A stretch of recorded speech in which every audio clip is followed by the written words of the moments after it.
പ്രിയപ്പെട്ടവനെ, പ്രിയപ്പെട്ടവളെ, നീ ഇത് കണ്ടില്ലെന്ന് വെച്ച് തള്ളിക്കളയുമ്പോൾ യഥാർത്ഥത്തിൽ നീ ചെയ്യുന്നത് എന്താണെന്ന് ഒരു നിമിഷം ആലോചിച്ചു നോക്കൂ.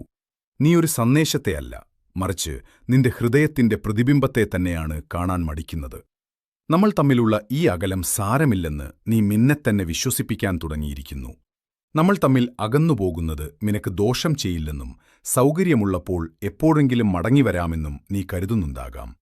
എന്നാൽ സത്യം സൗകര്യങ്ങൾക്കായി കാത്തുനിൽക്കാറില്ല.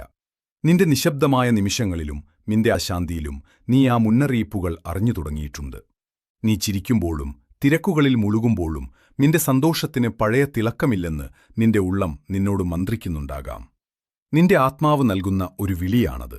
മകനേ, മകളെ, എനിക്ക് നിന്നോട് ദേഷ്യമില്ല, മറിച്ച് നിന്നെക്കുറിച്ച് വലിയ ഉത്കണ്ഠയുണ്ട്.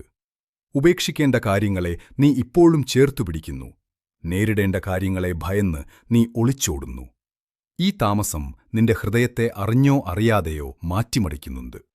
എന്റെ വചനം വ്യക്തമായി പറയുന്നു, ഇതാ ഇപ്പോൾ ദൈവകൃപയുടെ സമയമാണ്.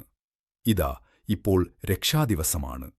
ഇനിയൊരു ഒഴികഴിവ് പറയുന്നതിന് മുൻപ് നിന്റെ ഹൃദയത്തിന്റെ വാതിൽ നീ തുറക്കുക.